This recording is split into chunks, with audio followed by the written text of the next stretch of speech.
لوگ اردو بولتے ہیں، بس جیسے یہ لب و لہجہ کم لوگوں کے پاس. حالانکہ انگریزی اسکولوں میں پڑھا ہوں زیادہ تر، لیکن یہ ہے کہ میری تعلیم میں مدرسے کا رول بھی ہے، میری تعلیم میں اردو اسکول ٹاٹ اسکولوں کا بھی، کیونکہ جب والد صاحب کی پوسٹنگ ہوئی کشمیر میں تو پھر ہمارے پاس رہنے کی کوئی جگہ نہیں تھی، گاؤں چلے جاتے تھے، پھر وہاں جو بھی اسکول تھا وہاں پڑھتے ایسے. تو فوج میں آنے کا کہاں سے خیال آیا اور کیوں آیا؟ جی فوج میں اصل میں والد کی وجہ سے جی وہ تو اپنی ذاتی خواہش؟ وہ تو ایک تھا، ان کا انفلوئنس تو تھا ہی. میں بنیادی طور پہ انجینئر ہی بننا چاہ رہا تھا اور اسی کی ہمیشہ خواہش کا اظہار کیا تھا. تو انہوں نے انڈیکیٹ کیا والد صاحب نے کہ یہ ممکن ہے کہ آپ فوج میں بھی چلے جائیں اور انجینئر بھی بن جائیں. تو میں اس پر بہت خوش ہوا. تو یہ ایک اور انجینئرنگ میں کیا شعبہ تھا آپ کا؟ Civil engineering. سول انجینئر واقعی بنانے والے؟ ہاں جی، لیکن جو فوج کے سول انجینئر ہیں وہ بڑے خطرناک کام کرتے ہیں، جیسے مائنے بچھانا، سرنگیں، بارودی سرنگیں، پلوں کو اڑانا. سر وہ تو فوج کا کام اور بنانا بھی، اور دھماکے کرنا اور دھماکے روکنا بھی. تو یہ اس قسم کا وہ تو زندگی کا لازمی حصہ ہے، اس کا ساتھ ہے. سول انجینئر کے بارے میں یہ کہا جاتا ہے کہ وہ اینٹ پر اینٹ رکھ کے آہستہ آہستہ بلڈنگ کو تعمیر کرتا ہے. جی آپ کی اپنی شخصیت کی جو بلڈنگ ہے اس میں سب سے زیادہ کردار کس چیز کا تھا؟ جی ایک یہ سول انجینئر کے ایک تو یہ آپ نے خاصا بتایا نا، لیکن وہ بنیاد پر بہت زور دیتے ہیں. آپ نے بھی بنیاد کا کہ وہ دیوار اینٹ پہ اینٹ تب رکھتے ہیں جب نیچے بنیاد بڑی اسٹرانگ بنا لیتے ہیں. تو جب بھی کوئی کہیں آپ کو یہ لگے کہ بنیاد مضبوط نہیں ہے تو سول انجینئر کبھی خوش نہیں ہوتا. یہ تو ویسے فروئی بات ہوگی. میرا خیال ہے کہ میری زندگی بنانے میں صاف ظاہر اللہ تعالیٰ کا تو احسان ہے ہی، خاص احسان ہے اس کا، اس میں کوئی شک و شبہ نہیں ہے. میرے والدین، میرے اساتذہ اور میرے وہ بزرگ جن کے ساتھ میں اٹھتا بیٹھتا تھا، دوست احباب، رشتہ دار، سبھی کا ایک رول ہے، پورے معاشرے کا رول ہے اس بلڈنگ کو بنانے میں. اگر میں کسی قابل ہوں یا رہا ہوں تو میرا خیال ہے کہ والدین کی دعائیں، اساتذہ کی تعلیم، معاشرے کی تربیت، وہ سب کچھ اس میں تھا. اسی لیے تو آج میں بہت حیران ہوتا ہوں جب میں یہ دیکھتا ہوں کہ ہمیں تو بتایا جاتا تھا کہ جب بڑے موجود ہوں تو کیسے بات کرنی ہے، جب چھوٹا خاموش بیٹھا رہے گا سنے گا کیسے بات، بڑا یہاں تک کہ ہمارے بچوں کو شاید پتہ بھی نہ ہو کہ پلنگ پہ جب بیٹھیں، جب بڑا بیٹھا تو آپ نے کس طرف پاؤں کی طرف بیٹھنا. جی تو آج کل تو میں حیران ہوتا ہوں جب میں دیکھتا ہوں کہ آپ کے اتنے سینئر لوگ، عمر میں بھی بڑے، عہدوں میں بھی بڑے، ٹھیک ہے ان سے غلطیاں ہو سکتی ہیں، کچھ بھی غلط کام بھی ہو سکتے ہیں، لیکن انسان ہے سر، لیکن ان کے ایسی باتیں کرنا، ایسے القاب سے ان کو بلانا، اس طریقے سے پیش آنا، اور یہ بھول جانا کہ کل میں نے بھی اسی قسم کا سفر طے کرنا ہے اور یہ ضرور چیز لوٹ کر آئے گی. اور یہ زندگی کا ایک لیسن میں اپنے نوجوانوں کو ضرور بتانا چاہوں گا کہ یہ جو کرما ہے یہ گھوم کر آپ کے پاس، یہ تو پہیہ ہے سر، یہ گھوم کر آپ کے پاس آتا ہے، ہر صورت آتا ہے. جی بالکل آتا ہے. کتنے بچے ماشاءاللہ آپ کے؟ 2 بیٹے ہیں جی میرے، اللہ تعالیٰ کے فضل و کرم سے. ایک انجینئر ہے اور ایک ڈاکٹر ہے. انجینئر فوج میں ہی تھا پہلے، اب وہ میجر ریٹائر ہوا، اس نے چھوڑ دی فوج، ابھی اپنا کام کاج کرتا ہے. ڈاکٹر جو ہے یہاں سے ڈاکٹری پڑھنے کے بعد اس نے امتحان وغیرہ دے کے USMLE وغیرہ کر کے امریکہ میں ہے، ہارٹ اسپیشلسٹ ہے، وہ وہاں پر ہے. تو یہ والا جو انجینئر ہے ہمارے ساتھ رہتا ہے، اس کے 2 بیٹے ہیں، بس وہ ہماری رونق ہے. وہ آپ کی رونق ہیں اور آپ کی مصروفیت کا ایک اہم حصہ ہے، وہ زندگی ہے. یہ فرمائیے کہ جب آپ فوج میں تھے تو وہ کون سا پیریڈ تھا جس پہ سب سے زیادہ مشقت کرنی پڑی؟ دیکھیں سب سے زیادہ مشقت تو PMA میں ہی ہوتی ہے. وہ تو بہت وہ فزیکل مشقت ہے، اس میں اتنی ذہنی دباؤ نہیں ہوتا، لیکن فزیکل پریشر بہت ہوتا ہے. ذہنی طور پہ بھی آپ کی تربیت کرتے ہیں اور جسمانی طور پہ آپ کو مضبوط کرتے ہیں. لیکن جب آپ کمانڈز میں آتے ہیں، سب سے پہلی کمانڈ آپ کی جو امپورٹنٹ ہوتی ہے وہ کمانڈنگ آفیسر، لیفٹیننٹ کرنل کے طور پہ آپ کو اس میں بہت انیشیٹو دیا جاتا ہے. آپ کو ایک ہدف دے دیا جاتا ہے کہ آپ نے یہ کام کرنا ہے، یہ وسائل ہیں، یہ ٹائم ہے، اور پھر آپ کرتے ہیں. اسی طریقے سے بریگیڈیئر اور پھر جنرل. تو میں سمجھتا ہوں کہ میرے لیے ایک تو بریگیڈیئر کا جو عہدہ تھا جس میں میں خضدار میں بریگیڈ کمانڈ کر رہا تھا جی، جو کہ لڑائی کے لیے آزاد کشمیر میں آیا ہوا تھا، اس کی کمانڈ ایک اچھا دونوں مشکل علاقے، بڑا ڈیمانڈنگ تھا. اور کور کمانڈر بھی جب میں بہاولپور میں تھا تو وہ ایک ایسی جگہ ہے جہاں پر دشمن ہمیشہ ہم یہ ایزیوم کرتے ہیں کہ وہاں حملہ کرے گا، کیونکہ کھلے اسپیسز ہیں، وہ جہاز استعمال کر سکتے ہیں، ٹینک جو ان کے اسٹرینتھ ہے وہاں پہ استعمال کر سکتے ہیں. لیکن یہ کہ اللہ تعالیٰ کے فضل و کرم سے ہم کبھی نہ گھبرائے، اور نہ کبھی یہ سوچا کہ دشمن بڑا ہے یا ہم کمزور ہیں. کمزور ہم تھے ہی نہیں کبھی. تعداد میں ضرور کمزور رہے ہیں، مقدار میں آپ کہہ سکتے ہیں، لیکن ٹریننگ میں، ایون اکوپمنٹ میں.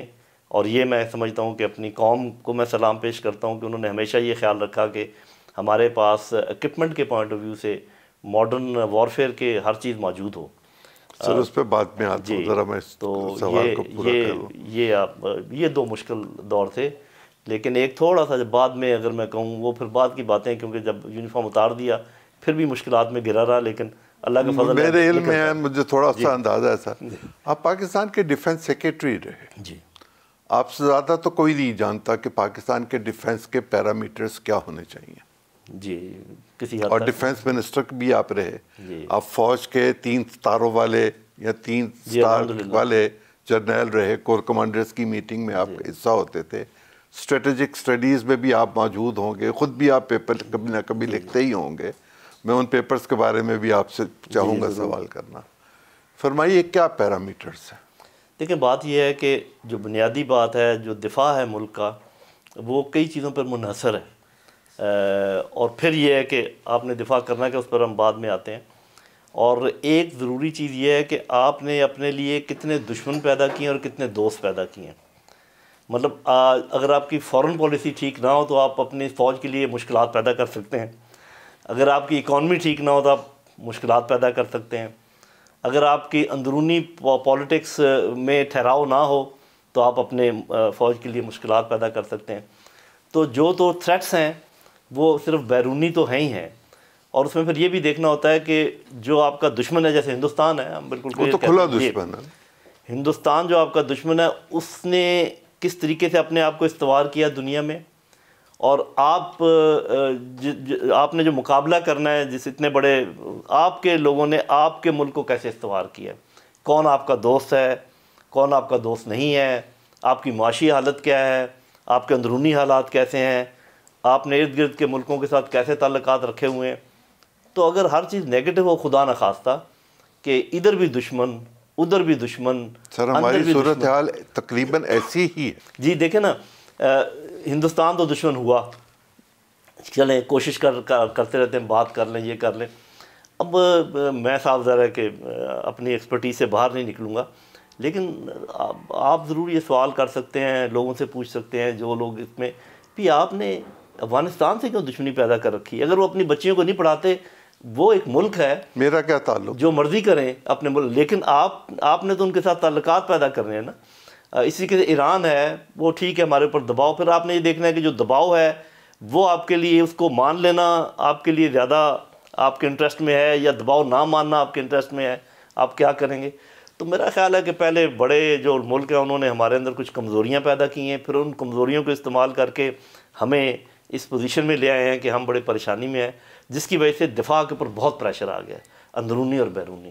سر آپ کو یقیناً یاد ہوگا، آپ کے علم میں ہوگا کہ جب پاکستان بنا تو پاکستان کے حصے میں کتنے فوجی آئے، چھوٹے بڑے جرنیل نیچے تک، کتنے فوجی ٹوٹل آئے؟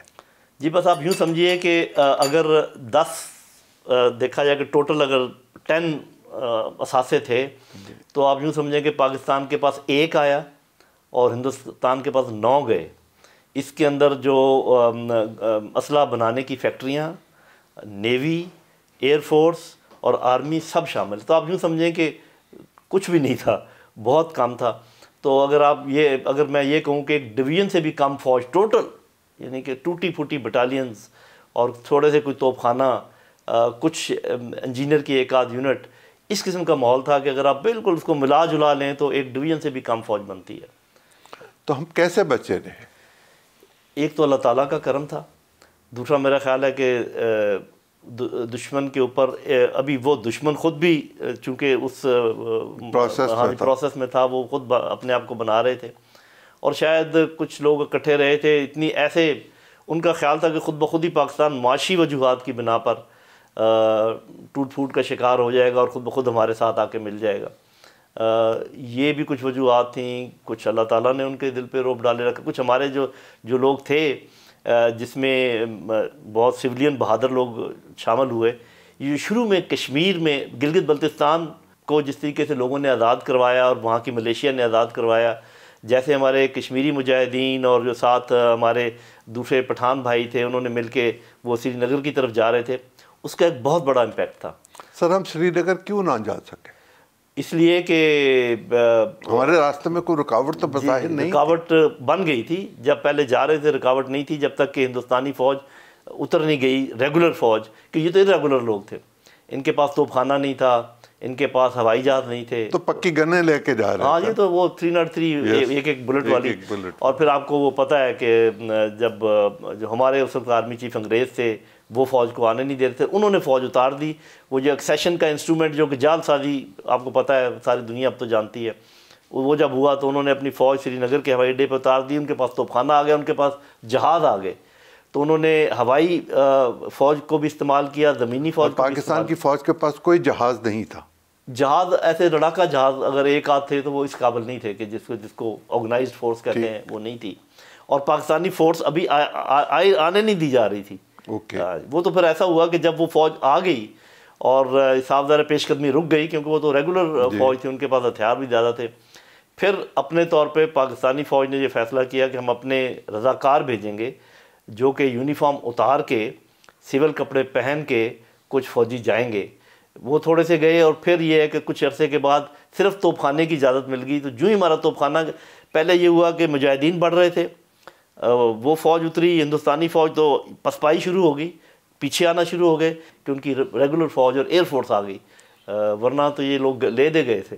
اور پھر یہاں سے ان کو سیز فائر کا بھی کہا گیا، بنیادی طور پہ وہ دوڑ کے تو وہ گئے تھے نا یو این او میں، اس سے آپ اندازہ لگا لینا کہ حالات کیا، ہم آگے بڑھ رہے تھے اس لیے وہ دوڑے تھے۔ بس یہ سیدھی سی بات ہے، اپنے نوجوانوں کو یہ بتانے کی بات ہے، ہم تو کہتے رہتے ہیں نا ہم نے کوئی جنگ نہیں جیتی اور یہ ہوا وہ ہوا، ان کو کہیں گلگت بلتستان کو دے لیں، یہ دیکھیں کہ یہ 47-48 میں جب یہ جنگ ہو رہی تھی تو کون گیا تھا یو این او میں، اس کے علاوہ پھر کبھی ذکر آئے گا تو 65 کی جنگ کی بھی بات کریں گے، سوائے 1971 کی جنگ کے پاکستانی فوج نے آج تک کوئی جنگ نہیں ہاری۔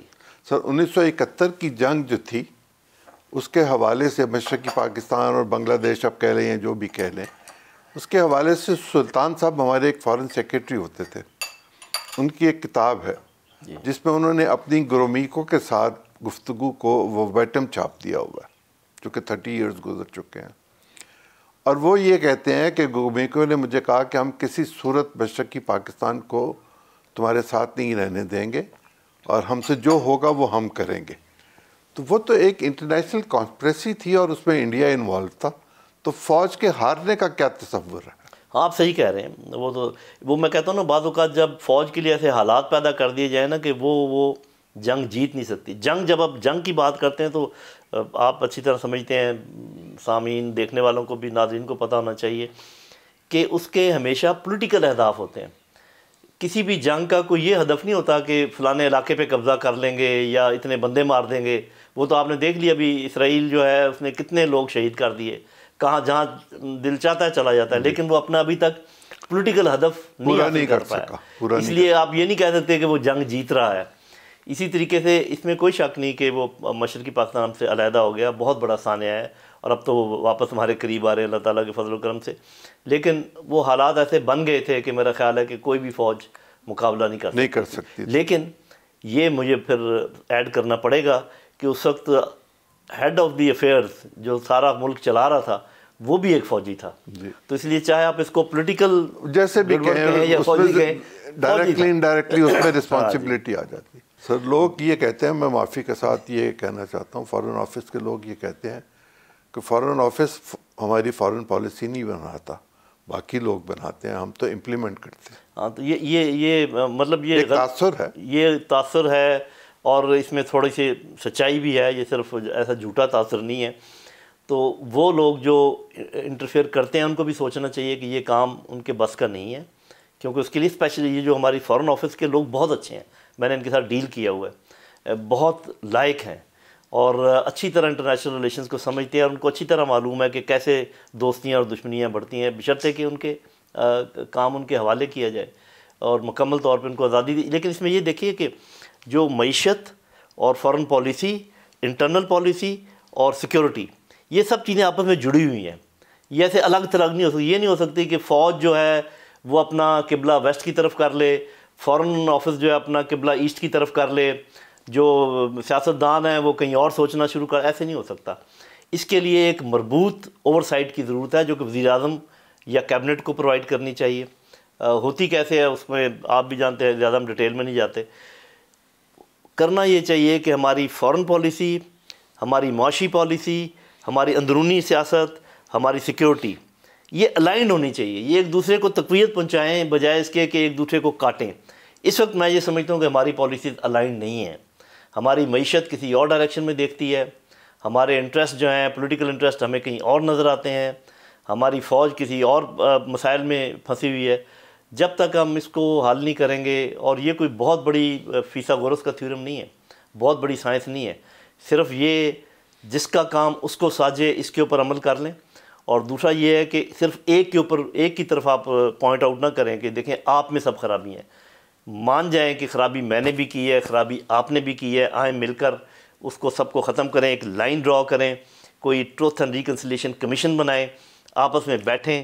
کیونکہ سب مل کر اگر کام نہیں کریں گے تو جس دکھ میں آج ہم مبتلا ہیں اسے ہم نکل نہیں پائیں گے. ریکنسیلیشن کی آپ بات کر رہے ہیں جی، کون اس کے انیشیٹو لے سکتا ہے؟ ہاں جی، یہ دیکھیں انیشیٹو وہی لے سکتے ہیں جن کے پاس پاور ہے.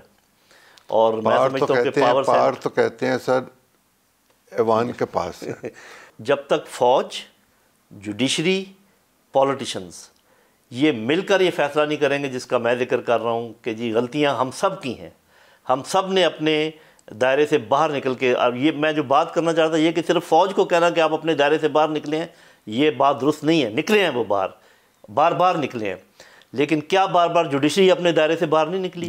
کیا بار بار سیاستدان اپنے دائرے سے باہر نہیں نکلے؟ کیا بار بار اپوزیشن اپنے دائرے سے باہر نہیں نکلی؟ تو یہ سب جب تک اس بات کو مانیں گے نہیں، اور ہمارے جو نوجوان ہیں ان پہ رحم نہیں کریں گے، اپنے ملک پہ کرم نہیں کریں گے، لائن ڈرا کریں بجائے اس کے کہ پچھلے مقدمے کھولتے رہیں، ایک دوسرے کو معاف کریں، کہیں کہ آج کے بعد یہ کام ہم نہیں کریں گے اور آگے چلیں. سب کوئی فادر فگر ہو، جیسے ہمارے گھروں میں بڑے بزرگ ہوتے تھے اور جب وہ فیصلہ کر دیتے تھے تو سب اس کو تسلیم کر لیتے تھے. فادر فگر اس وقت ہے ہمارے پاس؟ جی دیکھیں، آپ جو ذکر کر رہے ہیں کہ یاد آتے ہیں نواب دادا نصر اللہ خان صاحب، جی سر، کہ وہ اس قسم کا پلیٹ فارم فراہم کرتے تھے، ناممکن کو ممکن بنا دیتے تھے. میرا اپنا خیال یہ ہے کہ اس وقت جو نئے چیف جسٹس ہیں، جس پر آپ کو پتہ اپوزیشن نے بھی کہا ہے کہ جی ہم مانتے ہیں جو بھی جس طریقے سے وہ کہتے ہیں کہ ٹھیک ہے ہم اس امینڈمنٹ کے خلاف ہیں، لیکن ان کی پرسنالٹی پر ہمیں کوئی اعتراض نہیں ہے. حکومت خود ان کو لے کر آئی ہے. میرا خیال ہے کہ جس طریقے سے انہوں نے اپنے جوڈیشری کے اندر جو اقدامات اٹھائے ہیں اس سے جوڈیشری کا کانفیڈنس بھی ان میں ہوگا. مجھے وہ ایک شخص نظر آ رہا ہے جس پر سب کا کانفیڈنس ہو سکتا ہے. لیکن جب وہ ایسا کام کریں گے تو میں کہوں گا کہ یہ اپنے دائرہ اختیار سے باہر آ رہے ہیں. بس ایک دفعہ دیکھیں، چونکہ سب لوگ اپنے دائرہ اختیار سے باہر نکلے ہوئے ہیں تو ان کو واپس دھکا دائرے میں دینے کے لیے ایک دفعہ سبھی کو نکلنا پڑے گا.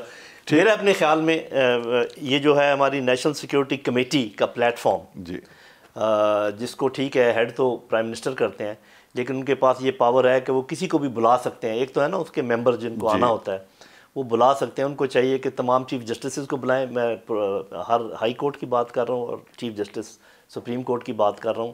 اس کے علاوہ تمام بڑی پارٹیز کے جو ہیڈز ہیں ان کو بلائیں، جیسے یہ لوگ اپنی گول میز کرتے ہیں تمام کسی بھی بڑے ایشو جی بڑے ایشو پر. اور میں تو سمجھتا ہوں کہ اچھے بیوروکریٹس، ٹاپ کے پولیس کے آفیسرز اور کچھ سول سوسائٹی کے لوگ جن میں یہ آپ کے خاص کر جو اکانومی سے تعلق رکھنے والے، جو ٹریڈ سے تعلق رکھنے والے، ان کو بیٹھ کر 20-25 لوگ بیٹھیں اور یہ فیصلہ کریں کہ اس ملک کو آگے کیسے چلانا ہے. جیسے چل رہا ہے ایسے نہیں چل سکتا. سر، قومی اسمبلی کی عدم موجودگی میں تو یہ کام ممکن ہے. اگر یہ کام قومی اسمبلی کی موجودگی میں کیا جائے تو پھر ان کا وہ جو اقتدار کا سارا سلسلہ ہے اس پر ایک واویلا ہوگا. جب ٹوٹ پھوٹ اس نوعیت کی ہو، معاشرے کی ٹوٹ پھوٹ، جوڈیشری میں ٹوٹ پھوٹ، گورنمنٹ کے اندر ٹوٹ پھوٹ، اور پورے پولیٹیکل سیٹ اپ میں ٹوٹ پھوٹ، تو ایسے اس کو دھکا دیتے رہنا کہ جمہوریت کے نام پر ہم چلتے رہیں، یہ تو جمہوریت تو رہی نہیں نا. جب آپ کی اسمبلی کنٹروورشل ہے، چاہے صحیح ہے یا درست ہے، کنٹروورشل ہے، ٹھیک ہے، آپ کے جوڈیشری کنٹروورشل ہوئی ہے، آپ کی فوج کنٹروورشل ہوئی ہے کسی حد تک ان کی پالیسیز وغیرہ کے متعلق، اور ایون جو آپ کی مین اپوزیشن ہے وہ کنٹروورشل ہے. تو جب ہر طرف کنٹروورسی ہے تو ایسے ملک کس لیے بنایا؟ مطلب آپ کیوں آتے ہیں پاور میں؟ آپ پاور میں آتے ہیں تاکہ آپ عام لوگوں کی خدمت کر سکیں، آپ پینے کا صاف پانی دیں، آپ ان کو نکاسی کا بندوبست کریں، آپ ان کو سستی روٹی فراہم کریں، صحت کا انتظام کریں، تعلیم کا انتظام کریں، ان کے لیے معاشی مواقع پیدا کریں. کچھ بھی تو نہیں ہو رہا اور کوئی بھی تو نہیں کر رہا، حالانکہ سب لوگ اس وقت پاور میں ہیں. اس لیے ابھی کسی کو یہ تو کوئی نہیں کہہ سکتا کہ جی آئیں جی میں آپ کو اکٹھا کرتا ہوں. ایک ہی طریقہ ہے کہ سب کے دل میں یہ بات ہو کہ یار واقعی بہت ہو گیا، آئیں سب اکٹھے بیٹھ جاتے ہیں. اس کے لیے کسی کو تو تقاضا کرنی پڑے. میرے تو خیال میں چیف جسٹس آف پاکستان کی وہ پرسنالٹی ہے کہ وہ یہ کام کر سکتے ہیں. صاف ظاہر ہے کہ بہت سارے لوگوں کو اعتماد آرمی چیف پر بھی ہے وہ، اور اگر چیف مل جائیں اپنے چیف جسٹس تو شاید آرمی چیف پر اتنا شاید کنسنسس نہ ہو جتنا ان پر ہو سکتا ہے. اور اس پر آرمی بھی متفق ہوگی؟ آرمی میرا خیال ہے متفق ہوگی. اوکے. کیونکہ اس میں آرمی کا اپنا فائدہ ہے. آپ دیکھیں نا جو اس وقت آپ دیکھ رہے ہیں کتنی شہادتیں ہو رہی ہیں. سر میں سوال آپ سے کر لوں. یہ تو ہم تسلیم کریں گے کہ اس وقت ملک میں قومی یکجہتی نہیں ہے اور ہم ایک دوسرے کا شرازہ بکھیرنے کے لیے تگو کر رہے ہیں، ہم نیگیٹیوٹی کی طرف گئے ہوئے ہیں، پازیٹیوٹی کا کوئی عنصر نظر نہیں آ رہا. جب نیگیٹیوٹی ہو اور دشمن بھی موجود ہو، حالات بھی اکنامکلی خراب ہوں، سفارتی پریشرز بھی ہوں، بڑے بڑے ایگریمنٹس جو ہم نے کیے ہوئے دوسرے ملکوں کے ساتھ وہ بھی امپلیمنٹ نہ ہو رہے ہوں، تو کیا صورت ہماری ہوگی؟ اور ہم 5-7 سال بعد کہاں ہوں گے؟ ہم تو ایک نیوکلیر طاقت ہیں، ہماری حیثیت ہی کوئی نہیں، ہماری بات ہی نہیں سنے گا. جی اس میں ایک لفظ آپ نے بولا تھا کہ دشمن بھی موجود ہو. دشمن موجود نہیں ہے میرے اپنے خیال میں، میرے اپنے تجزیے میں. دشمن بہت ایکٹیو ہے. مطلب وہ یہ جو سارے آپ بات کر رہے ہیں نا کہ یہ جو ٹوٹ پھوٹ ہے، یہ جو دشمنیاں ہیں، اس میں دشمنوں کا ہاتھ ہے. اور میں آپ کو ایک مثال دے کے میرا خیال ہے کہ باور کروانے کی کوشش کرتا ہوں. آپ نے نوٹ کیا ہوگا کہ جو باہر کے اخبارات ہیں، جو باہر کی کانگریسز ہیں، جو باہر کے لوگ ہیں، جو ان کے بیانات ہیں، وہ کبھی ایک طرف آپ کو نظر آئیں گے، کبھی دوسری طرف آپ کو نظر آئیں گے. ایسا کیوں ہے؟ ایسا اس لیے ہے کہ وہ یہ چاہتے ہیں کہ ایسا نہ ہو کہ ان دونوں میں سے کوئی کمزور پڑ جائے اور آپس میں ٹکراؤ ہو نہ سکے. وہ آپ نے یہ کیسے ہوا کہ اتنی دیر تک انہوں نے اپنی اسٹریٹجی بدل لی ہوئی ہے جی. اب وہ دونوں فریقین کو طاقتور کر کے برسر پیکار کرنا چاہتے ہیں. وہ ان کو ایک زوم دینا چاہتے ہیں کہ وہ جب ملتے بھی ہوں گے، مجھے نہیں پتا، یہ خود جو لوگ سن رہے ہوں گے وہ یہ فیصلہ کر سکتے ہیں. تو پہلی بات تو یہ ہے کہ یہ مان لینا چاہیے ہم سب کو کہ اس ڈس انفارمیشن، مس انفارمیشن، پروپیگنڈے کا اثر آپ کے اوپر بھی ہے، میرے اوپر بھی ہے. جتنا آپ صحیح ہو سکتے ہیں اتنا میں بھی صحیح یا غلط ہو سکتا ہوں. جب تک آپ یہ بات نہیں مانیں گے، جیسے یہ کہہ دینا کہ جی زیادہ تر لوگ مس گائیڈ ہو گئے ہیں اور یہ ایک کلٹ بن گیا ہے اور اکثریت جو ہے نا یہ ہو گئی ہے، ایسے نہیں ہو سکتا. اگر آپ اقلیت آپ سمجھتے ہیں کہ آپ مس گائیڈ نہیں ہوئے اور اکثریت مس گائیڈ ہو گئی ہے تو یہ ذرا سوچنے کی بات ہے. مس گائیڈ میں بھی اتنا ہو سکتا ہوں جتنے باقی لوگ ہو سکتے ہیں. یہ چیز جب سمجھیں گے پھر ہم بھائیوں کی طرح مل کے بیٹھیں گے، ورنہ ہم لڑتے رہیں گے. چونکہ آپ بہت ذمہ دار رہے اور جہاں آپ تھے وہاں بہت انفارمیشن کا فلو تھا ہر طرح کا.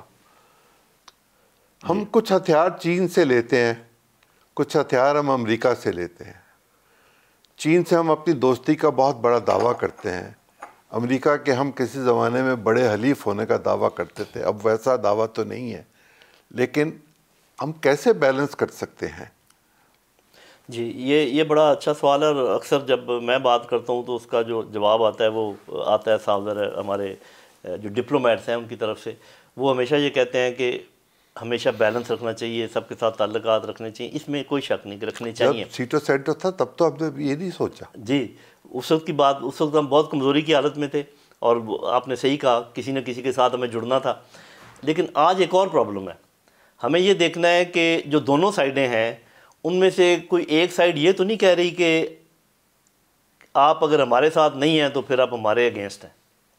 If you are not with us you are against. یہ تو ہمیں کہا گیا یہ تو تحریری طور پر تو کتابوں میں بھی موجود ہے، زبانی بھی بتایا یہ ہماری آج کی مشکل یہ ہے. دیکھیں دو مشکلات پیدا ہو چکی ہیں. ایک تو یوکرین کی جنگ اور مڈل ایسٹ کی جنگ کسی سائڈ پہ بیٹھ نہیں رہی، ان کا اونٹ بیٹھ نہیں رہا، پتہ نہیں چل رہا کون جیتے گا کون ہارے گا، ورنہ ہمارے لیے بڑی آسانی ہوتی جیتنے والے کے ساتھ کھڑے ہو جاتے. لیکن ہمیں یہ پتہ ہے کہ جو ہوا چل رہی ہے اور جو رخ ہے اکانومی کا اور پولیٹکس کا وہ ایسٹرن علاقے کی طرف جا رہا ہے. لیکن ویسٹ نے ہمیں ایسے پکڑا ہوا ہے، اس طریقے سے ہمارے آپ سمجھیں کہ نتھ ڈالی ہوئی ہے کہ ہم سانس بھی نہیں لے پاتے. اب ہمیں کسی ایسے دلیر لیڈر کی ضرورت ہے، ایسے لیڈرشپ کی ضرورت ہے جو کہ فوج میں بھی ہو سکتی ہے، سول میں بھی ہو سکتی ہے، پولیٹیشین بھی ہو سکتے ہیں، ججز بھی ہو سکتے ہیں، مل کے بھی یہ کر سکتے ہیں، جو کہیں انف از انف، ہم اپنا انٹرسٹ دیکھیں گے، ہمیں ابھی کسی اور کی خدمت نہیں کرنی ہے، ہم نے خدمت بہت کر لی ہے. کیونکہ اب آپ کو جب ہم یہ کہیں گے، میں معافی چاہتا ہوں، جب ہم یہ کہیں گے تو وہ جو 4 پیسے ہمیں ملتے ہیں یا اسسٹنس ملتی ہے یا ہمارا جو باقی سارا سلسلہ ہے وہ اس کو روک دیں گے اور دنیا کے باقی اداروں سے بھی کہیں گے کہ آپ ذرا کٹ آف کر لیں یا بیک آؤٹ کر لیں، پھر ہم کہاں جائیں گے؟ جی بس یہ بات ہے. پھر یہ ہوگا کہ آپ اور میں یہ چائے نہیں پی سکیں گے کیونکہ پتی باہر سے امپورٹ ہوتی ہے، لیکن یہ شکر یہیں پر بنتی ہے اور کہوہ ہم پھر بھی پی سکیں گے. لسی بھی تو ہم پی لیتے ہیں. لسی بھی پی سکتے ہیں. تو اگر ہم اپنے جو وسائل ہیں ان کے اندر رہنا سیکھ لیں تو میرا خیال ہے کہ یہ ممکن ہے. ایک دن تو آپ کو یہ، اور جو دیر ہوگی تو آپ کے لیے اس میں سے نکلنا مشکل ہوتا جائے گا اور آپ ذہنی طور پہ اور معاف ہوتے جائیں گے. میں سمجھتا ہوں کہ ہمارا ملک غریب نہیں ہو سکتا. اگر آپ اپنی زراعت کو دیکھیں، ٹھیک ہے ہم اپنا ہر چیز پیدا نہیں کر سکتے، خوردنی تیل نہیں پیدا کرتے، لیکن باقی ہر چیز پیدا کرتے ہیں. فروٹ دیکھ لیں، معدنیات دیکھ لیں، ہمارے لوگ دیکھ لیں جو کام کرتے ہیں. ابھی اس کمرے میں جہاں بیٹھے ہوئے ہیں، یہ ٹیبل، یہ کرسی، یا یہ جو گھر بنا ہوا ہے، یہ سارے ہمارے اپنے لوگوں نے بنایا ہے. اینٹیں ادھر بنتی ہیں، سیمنٹ ادھر بنتا ہے، گندم جو ہم کھاتے ہیں ادھر پیدا ہوتی ہے. کیسے ہو سکتا ہے کہ میرا ملک غریب ہو؟ ہمیں غریب کیا گیا ہے. ہمیں یہ باور کرایا گیا کہ آپ کسی کام کے لوگ نہیں ہیں، آپ بکھرے ہوئے. ہم قوم ہیں اور ہمارے آپس میں جڑنے کے بے شمار چیزیں موجود ہیں، لیکن ہمیں یہ بتایا جا رہا ہے اور پھر ہم خود اس میں شامل ہو گئے. آپ نے دیکھا ہوگا کہ ہندوستان میں کوئی ایک اچھائی ہو اس کو 1000 سے ملٹیپلائی کرتے ہیں، ہم میں کوئی ایک برائی ہو اس کو 1000 سے ملٹیپلائی کر کے پیش کرتے ہیں. اس سے ہمیں نکلنا پڑے گا، اپنے اوپر اعتماد کرنا پڑے گا، اپنا انٹرسٹ دیکھنا پڑے گا. اگر کوئی چھوڑتا ہے ہمیں چھوڑے، ہم اپنے اوپر اعتماد کر کے آگے بڑھ سکتے ہیں انشاءاللہ. اس کے بغیر گزارا نہیں ہے. اس کے لیے کنسنسس چاہیے، کنسنسس چاہیے. اور میرا خیال ہے، میں اب یہ بات کروں گا کڑوی لگے گی، کہ ہمارے غریب لوگ یا ایون مڈل کلاس میں یہ کنسنسس ہے. یہ ہمارے اشرافیہ کا پرابلم ہے کہ وہ کہتے ہیں نہیں جی نہیں، یہ ہو گیا تو وہ ہو جائے گا، وہ ہو گیا تو یہ ہو جائے گا. سر ہماری مڈل کلاس کو انصاف تو نہیں ملتا. بالکل نہیں. انصاف بھی پاکستان میں کسی اور طرح سے ملتا ہے. فیصلے مل جاتے ہیں، انصاف کے لیے لوگ چیخ و پکار کرتے ہیں، پھانسی چڑھ جاتے ہیں اور پھر بری ہو جاتے ہیں. یہ ہمارے ہاں کئی دفعہ ہوا. جب انصاف ہی نہ مل رہا ہو تو نیشن بلڈنگ کیسے ہوگی؟ آپ صحیح کہہ رہے ہیں. دیکھیں بات یہ ہے کہ میری اپنی سمجھ کے مطابق، اور وہ میں چونکہ اتنا سوشل سائنٹسٹ تو دعویٰ نہیں کرتا، کہ آپ کے گورننس سے ریلیٹڈ جتنے ایشوز ہیں جس میں انصاف بھی ہے، تعلیم بھی ہے، صحت بھی ہے، یہ اس وقت تک آپ یہ کام کر ہی نہیں سکتے جب تک آپ اپنے صوبوں کو مینیجیبل سائز اور پاپولیشن کے لحاظ سے چھوٹا نہ کریں، انتظامی طور پر انتظامی صوبے چھوٹے نہ بنائیں، جب تک آپ جو لوکل گورنمنٹس ہیں ان کو امپاور نہ کریں، لوکل گورنمنٹس کو وسائل بھی اپنے خود پیدا کرنے کی اہلیت دیں اور اپنے کام بھی خود کرنے کو کہیں. وہ ادھر نہ دیکھیں، بجائے اس کے کہ ٹیکس سارا پہلے میں جمع کروں اور پھر میں آپ کو بانٹوں فقیروں کی طرح. وہ ٹیکس جمع کریں اور ہمیں دیں سینٹر کو کہ یہ بچ گیا، آپ کا حساب لیں. تو دنیا کے اکثر ممالک میں یہ موجود ہے کہ لوکل گورنمنٹ ٹیکس اکٹھا کرتی ہے، وہ صوبے کو یا کاؤنٹی کو دیتی ہے اور وہاں سے فیڈریشن کو جاتا ہے. جی یہاں فیڈریشن اکٹھا کرتی ہے، صوبے کو وہ NFC کے ذریعے دے دیتی ہے اور صوبہ کنسالیڈیٹڈ فنڈ سے ختم ہو جاتا ہے، آگے دیتا ہی نہیں ہے. بس یہ آپ نے ہٹ کیا ہے نیل کو. یہ ہے. باقی ہمیں جوڑنے کی چیزیں کیا کہنی ہے. اردو زبان پورے پاکستان میں سمجھی جاتی ہے، بولی جاتی ہے. ہمارا جھنڈا ہے، ہمارا قومی ترانہ ہے، ہمارا کھانے پینے کا سٹائل. آپ خیبر سے لے کے سندھ تک چلے جائیں، وہ سندھی بریانی ہوگی، وہ قابلی پلاؤ ہوگا، ہمارا ہوگا ایک جیسا. باقی کوئی پیدا ہوتا ہے جو ہمارے فنکشن ہے، جو فوت ہوتا ہے جو ہمارے فنکشن ہے، جو ہم دعائیں کرتے ہیں، سب ایک جیسی ہیں. ہم ایک قوم ہے، شلوار قمیض پہنتے ہیں، ہاں کسی کی ٹوپی اور ہے کسی کی، اس سے کوئی فرق نہیں پڑتا. تو اور غصے میں جب آ جائیں تو اگلے کو گھر تک پہنچاتے ہیں، جب کسی کی مہمانداری کرنی ہو تو بالکل لیٹ جاتے ہیں، ہر پورا اپنا کام. یہ سب چیزیں ہماری کامن ہیں. صرف یہ ہے کہ ہم میرا خیال جس وعدے پہ ہم نے یہ ملک لیا تھا اللہ میاں سے، اس وعدے سے ہم پھر گئے ہیں، انحراف کیا ہے، اور اس کی ہمیں سزا مل رہی ہے.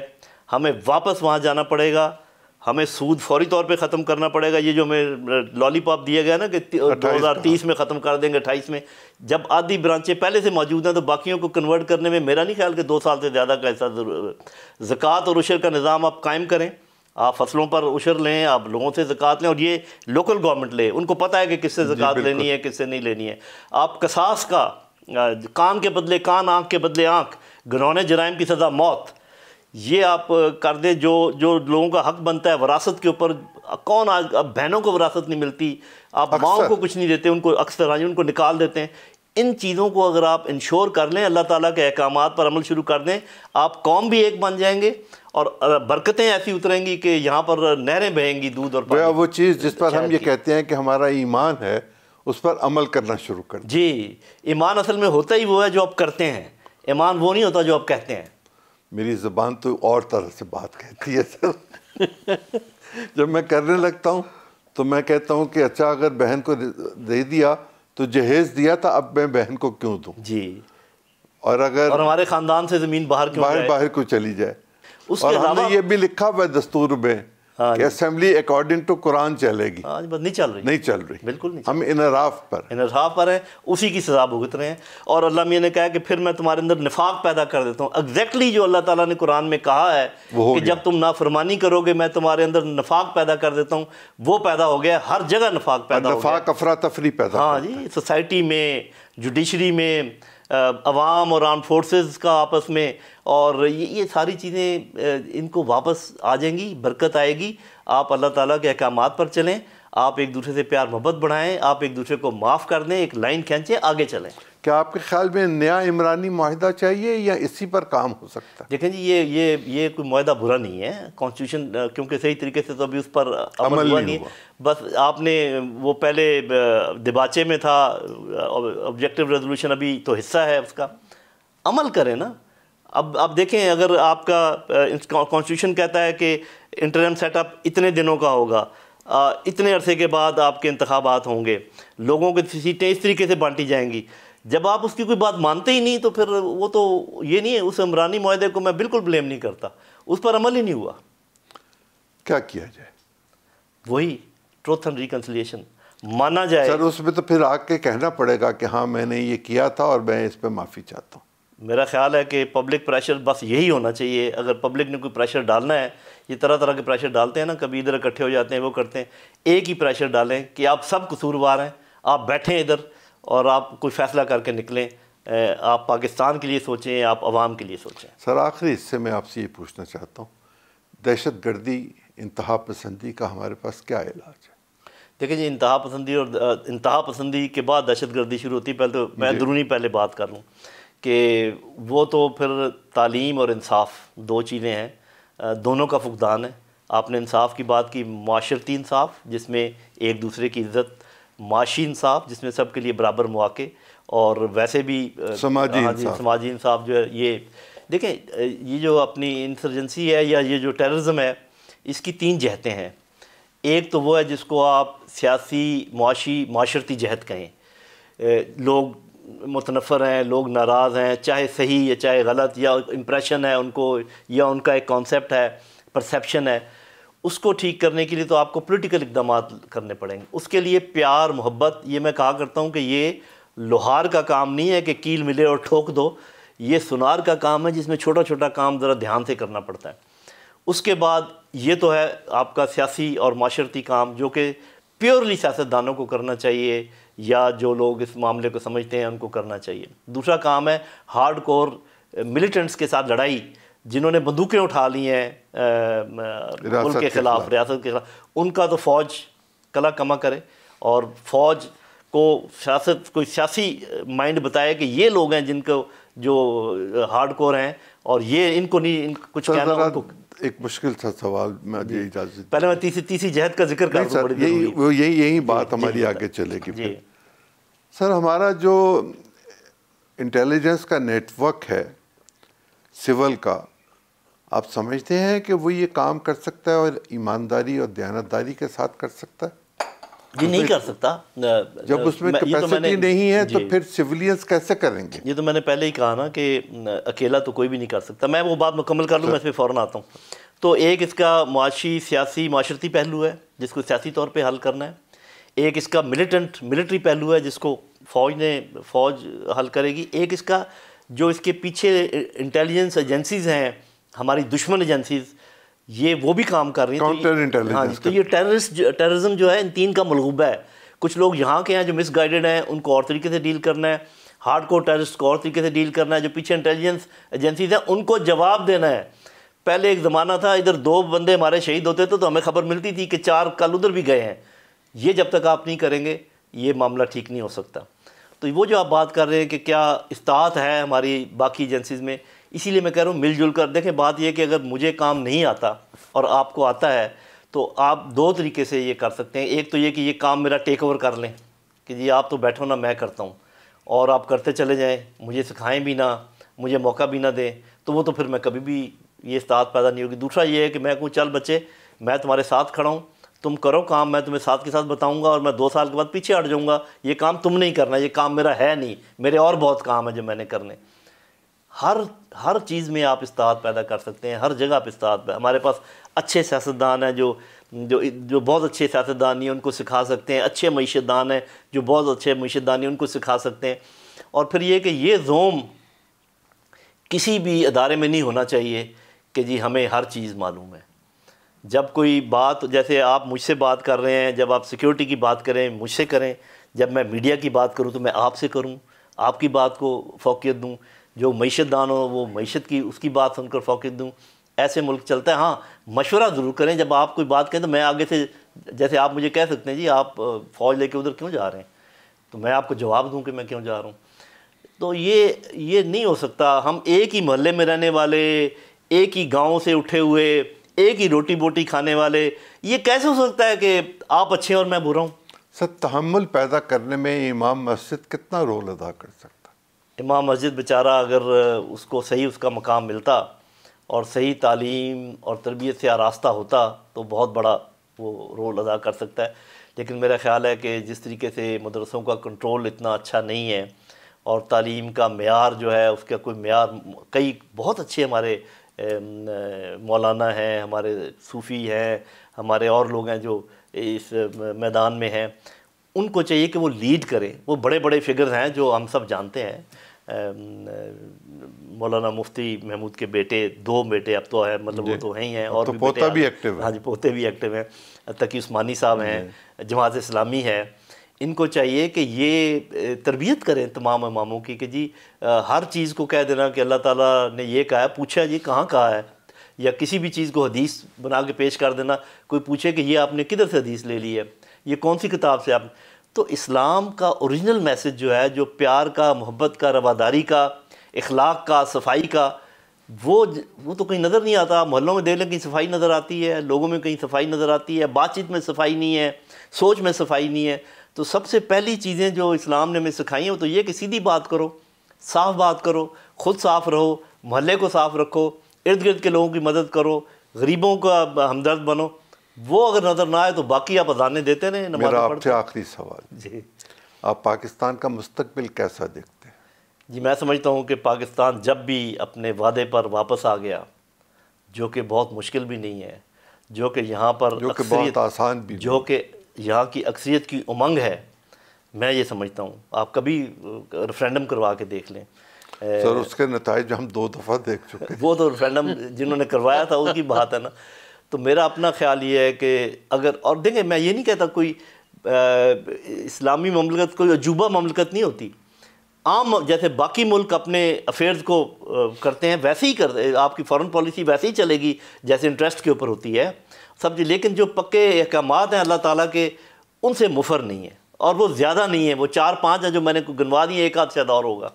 ان پہ آپ عمل کر دیں اور باقی یہ جو نارمل مینجمنٹ کے اور گورننس کے اصول ہیں جن کا ہم نے اپنی گفتگو میں ذکر کیا ہے اس پر عمل کریں، اپنا انٹرسٹ پیچھے رکھیں، ملک اور عوام کا انٹرسٹ آگے رکھیں، تو سب کچھ ٹھیک ہو سکتا ہے۔ اس کا ایک طریقہ یہ ہو سکتا ہے کہ ہم یہ کہیں کہ جی سیاست میں ایسے لوگ آئیں جو کہ پڑھے لکھے ہوں اور ہر شعبے سے آئیں، اس میں ریٹائرڈ فوجی بھی ہو سکتے ہیں، بیوروکریٹس بھی ہو سکتے ہیں، سولینز بھی ہو سکتے ہیں، لیکن وہ ہم ان کو دیں گے کچھ نہیں۔ انہوں نے اس پاکستان سے بہت کچھ لے لیا ہے، نو تنخواہ، نو مراعات۔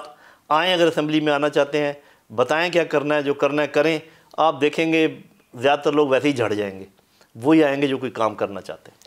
میں آپ کا شکریہ ادا کرتا ہوں۔ خواتین و حضرات، ایک معمار، سول انجینئر، فوجی، انٹرنیشنل ریلیشنز کو جاننے والا، دفاعی امور کا ماہر شخص ہمارے ساتھ جو گفتگو کر رہا تھا وہ لیفٹیننٹ جنرل نعیم لودھی خالد صاحب تھے۔ میں ان کا شکریہ ادا کرتے ہوئے آپ سے اجازت چاہتا ہوں، اگلے پروگرام میں پھر ملاقات ہوگی۔ بہت شکریہ۔